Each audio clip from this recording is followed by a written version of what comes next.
saudara punya pengalaman rohani seperti yang pertama, saudara sakit parah, harapan hidup saudara sebenarnya hampir tidak ada, tapi kemudian sekarang Tuhan masih memberikan sehat, dan Tuhan masih memberikan hidup pada saudara. Pernahkah saudara bertanya kepada Tuhan begini, Tuhan, apa tujuan Tuhan memberi saya sehat kembali? Apa tujuan Tuhan memberikan saya hidup kembali? Pernah enggak saudara? Atau yang kedua, pernah enggak saudara mengalami peristiwa yang sangat mencekam, peristiwa yang sangat menakutkan, peristiwa yang sangat-sangat tidak terduga, yang kalau saudara pikir kali ini saudara tidak akan lolos dari maut. Tapi ternyata Tuhan meloloskan saudara. Tuhan masih memberikan hidup pada saudara sampai hari ini. Pernah enggak saudara bertanya, apa tujuan Tuhan sehingga saudara dapat bonus hidup? Pernahkah saudara bertanya demikian? Atau pernah enggak saudara kehilangan dalam jumlah yang sangat besar, dalam jumlah yang sangat banyak, di mana kalau orang lain maaf ya, mungkin kalau orang lain mengalami seperti yang saudara alami, sudah stres.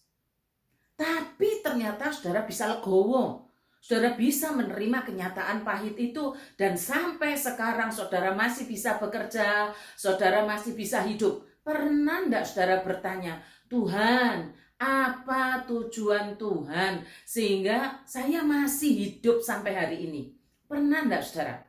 Atau juga yang keempat, pernah enggak saudara berpikir, mengapa ya kok sampai sekarang masih bisa makan, masih bisa hidup, masih bisa bekerja? Padahal saudara telah kehilangan pekerjaan saudara, saudara telah kehilangan sumber mata pencarian saudara, saudara mengalami kerugian banyak.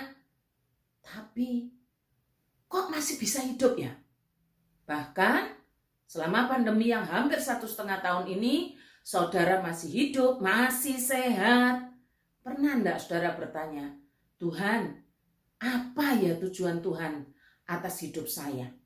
Apa ya tujuan Tuhan atas hidup kami sekeluarga? Pernah enggak saudara? Harapan saya, saudara pernah menyempatkan bertanya kepada Tuhan, apa tujuan Tuhan atas hidup saudara? Sebab Tuhan tidak pernah melakukan sesuatu atas kita, saudara. Tidak pernah dilakukan tanpa tujuan. Tidak pernah demikian. Segala sesuatu yang Allah perbuat pasti bersumber pada tujuan Allah yang suci, termasuk kepada diri kita. Saudara, saat teduh kita hari ini dari Matius 9 ayat 20 sampai 22. Sabda Allah berkata demikian. 9 ayat 20 sampai 22.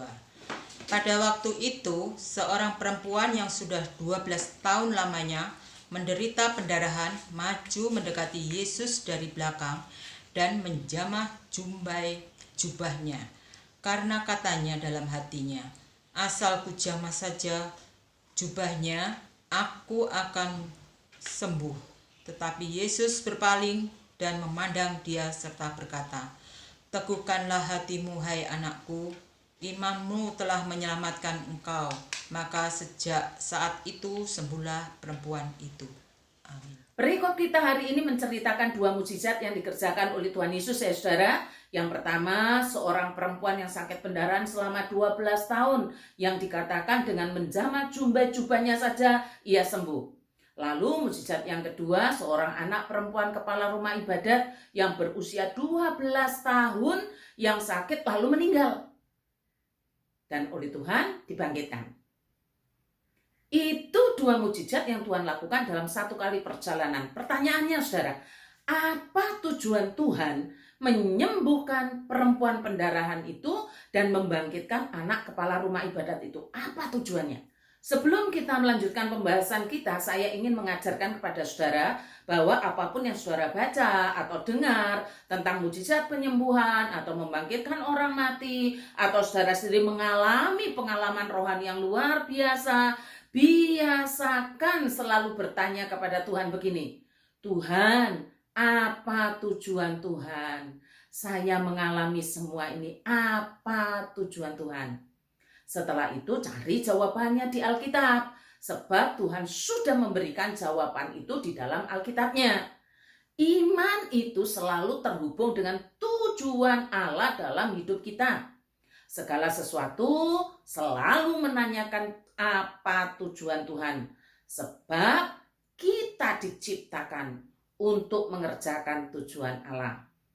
Baik, sekarang kita akan lanjutkan perikop kita Matius 9 ayat 18 sampai 26. Pertanyaan yang pertama saudara, sebelum kita bertanya apa tujuan Tuhan dengan mujizat dua mujizat di atas. Pertanyaannya begini, mengapa hanya perempuan itu yang Tuhan sembuhkan? Bukankah pada zaman itu banyak perempuan-perempuan lain yang juga sakit pendarahan yang sama? Mengapa hanya dia saja yang disembuhkan? Pertanyaan yang sama untuk gadis 12 tahun anak kepala rumah ibadat itu. Mengapa hanya dia yang Tuhan bangkitkan? Bukankah banyak anak-anak orang lain juga yang sakit kemudian meninggal pada hari itu? Mengapa Tuhan tidak membangkitkan mereka juga? Mengapa hanya anak kepala rumah ibadat aja? Apakah karena Tuhan sungkan karena bapaknya anak ini kepala rumah ibadat yang memang zaman itu cukup terpandang di masyarakat Yahudi? Mengapa saudara? Kita akan mencoba mencari jawaban Tuhan dalam Alkitabnya atas pertanyaan-pertanyaan di atas. Dia belum kita lanjutkan dengan pertanyaan yang kedua. Apa tujuan Tuhan dengan melakukan mukjizat itu? Yang pertama saudara, perempuan yang sakit pendarahan selama 12 tahun. Saudara mesti harus mengetahui konteks budaya Yahudi pada masa itu. Ada aturan yang ketat yang dicatat dalam Imamat pasal 15. Aturan mengenai sakit pendarahan itu termasuk pendarahan biasa yang kita kenal dengan menstruasi. Karena penyakitnya itu, perempuan ini menjadi najis. Apapun yang disentuhnya, apapun yang didudukinya menjadi najis. Bukan hanya yang disentuh, bukan hanya yang diduduki, tapi kalau orang lain menyentuh apa yang dia sentuh, duduk di tempat di mana dia sudah pernah duduk, orang itu menjadi najis juga. Aturan itu begitu ketat dan menjadikan orang yang pendarahan itu najis. Sebenarnya aturan perempuan yang pendarahan dalam tanda kutip menstruasi itu 7 hari, najisnya 7 hari, yaitu pada waktu cemar kain atau datang bulan. Tapi ternyata bagi perempuan yang menjamah jubahnya Tuhan Yesus bukan 7 hari, 12 tahun. Jadi selama 12 tahun itu ia najis. Betapa menderitanya perempuan itu harus dipisahkan dengan komunitas sosialnya. Dan juga bukan cuma terpisah dengan komunitas sosial, ia tidak dapat beribadah kepada Allah karena ia najis. Latar belakangnya seperti itu. Bagi kebanyakan perempuan, kalau ia dalam keadaan najis seperti itu, ya sudah, tidak bisa berbuat apa-apa. Sebab aturannya jelas, dirinya najis. Dan apapun yang disentuh, yang didudukinya juga najis. Atau orang yang duduk di mana tempat pernah ia duduki, orang itu juga akan menjadi najis. Maka orang lain akan hati-hati sekali, supaya jangan najis karena orang lain. Orang yang najis, otomatis akan kumpul dengan sesama orang najis. Komunitas najis lainnya itu otomatis. Karena apa? Sudah tidak bisa saling menajiskan karena memang najis. Nah, perempuan dalam kisah ini berbeda dengan perempuan najis pada umumnya. Sangat beda dengan perempuan-perempuan yang dalam keadaan yang sama. Perempuan ini disebut Tuhan begini, teguhkanlah hatimu, hai anakku, imanmu telah menyelamatkan engkau. Perempuan pendarahan ini punya iman kepada pribadi Tuhan Yesus. Iman yang mengakui keilahian Tuhan Yesus. Iman yang mengakui Tuhan Yesus datang dari sorga. Apa buktinya? Buktinya sebelum mengalami kesembuhan, perempuan ini ngomong dalam hatinya, berkata begini saudara, asal ku jamah saja jubahnya, aku akan sembuh. Padahal saudara, aturan saat itu, apapun yang disentuhnya akan menjadi najis. Sebab dirinya najis. Tetapi karena iman perempuan itu kepada pribadi Tuhan yang ilahi, maka ia percaya yang ilahi tidak dapat dinajiskan. Imannya itu sampai sejauh itu. Dan imannya benar. Pertanyaan selanjutnya saudara, apa tujuan Tuhan menyembuhkan perempuan itu? Ternyata Tuhan mau menunjukkan bahwa Tuhan Yesus adalah ilahi dan manusia sejati. Tuhan yang ilahi tidak dapat dinajiskan oleh apapun, termasuk sentuhan atau pegangan manusia yang najis. Tuhan di situ, tujuan Tuhan di situ. Perempuan itu dapat kelimpahan kebaikan Tuhan dan akhirnya sembuh karena Tuhan mau menunjukkan diri Tuhan Yesus adalah ilahi, tidak bisa menjadi najis sekalipun disentuh oleh manusia yang najis. Kalau para imam nyentuh yang najis menjadi najis, Tuhan tidak. Saudara yang dikasihi oleh Tuhan, banyak orang yang sepertinya taat pada aturan-aturan manusia, tapi tidak pernah punya iman kepada Tuhan.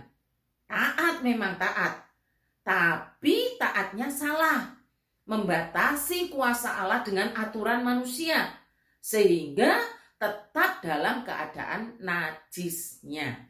Menganggap aturan manusia itu setara dengan aturan Tuhan, padahal tidak. Hari ini Tuhan mau menunjukkan kepada kita melalui penyembuhan perempuan yang pendarahan itu bahwa iman kepada Tuhan Yesus melampaui aturan-aturan manusia. Kita harus punya iman sampai sedemikian jauh.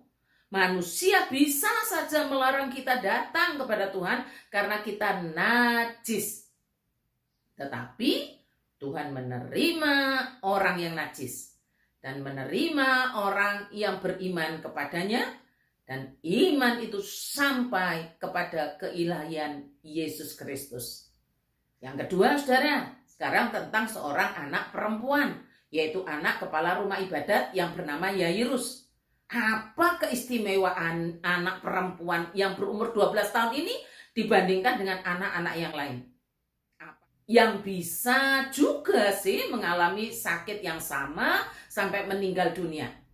Gini saudara, kalau kita perhatikan, Alkitab menyebut lengkap identitas anak perempuan ini.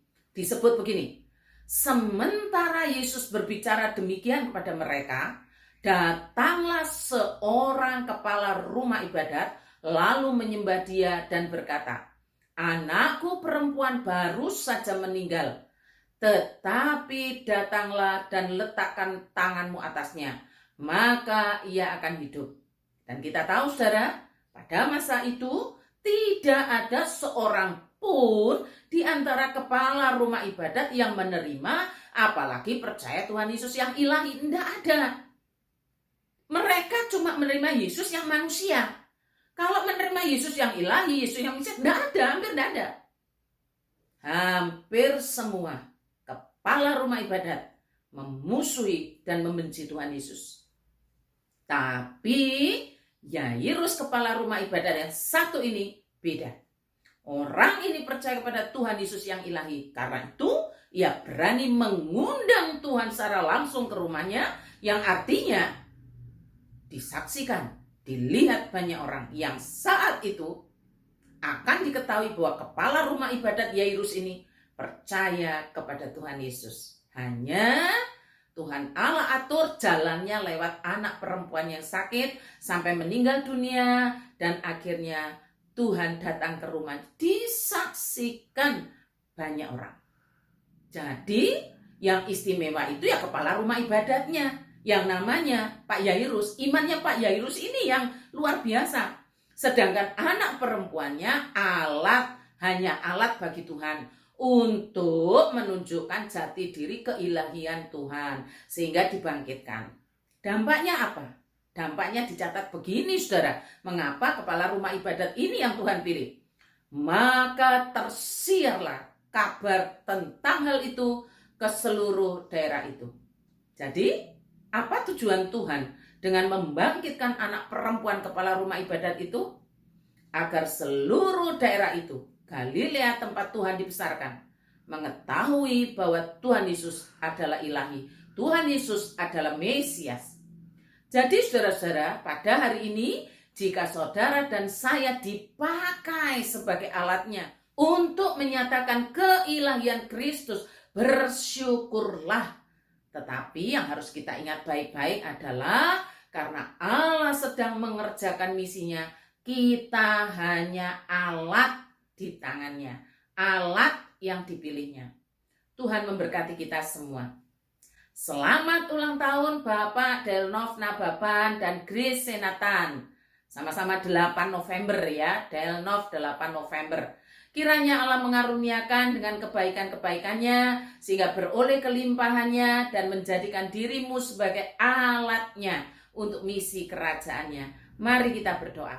Tuhan, kami diberi 2 mata untuk melihat supaya kami memandang sesuatu dengan luas dan besar. Namun nyatanya kami sering mengarahkan kedua mata kami hanya untuk melihat diri sendiri sehingga iman kami tidak sampai pada tujuan Allah melalui Kristus. Seperti perempuan najis karena pendarahannya dan seperti iman Yairus kepala rumah ibadat waktu itu. Mohon Tuhan menolong kami, mengajar kami agar kami diberi iman yang sehat dan benar yang memberikan diri untuk menjadi alat bagi kerajaan-Mu. Berdoa untuk Bapak Delnov Nababan yang hari ini berulang tahun dan pada tanggal yang sama juga Grace Senatan. Tuhan, kiranya Engkau yang empunya segala berkat yang di sorga menganugerahkan, mengaruniakan segala kebaikan-Mu, kasih sayang-Mu, kesabaran-Mu, bahkan hati-Mu kepada Bapak Delnov, agar dirinya selalu siap dipakai sebagai alat kerajaan sorga menurut cara dan ketetapan Tuhan, bersama-sama dengan seluruh anggota keluarga yang Tuhan percayakan. Istrinya terkasih yaitu Ibu Miske, 2 putra-putrinya Amel dan Eben, serta Omar Roswita Wiwit. Kiranya wajah Tuhan selalu terarah kepada keluarga ini dan memberkatinya. Demikian juga untuk Grace Senatan. Mohon Tuhan memberikan iman kepadanya, kepada kedua orang tuanya, untuk mempercayai Tuhan Yesus Kristus sebagai Allah yang sejati. Terima kasih Tuhan. Di dalam nama Tuhan Yesus kami berdoa dan memohon. Amin.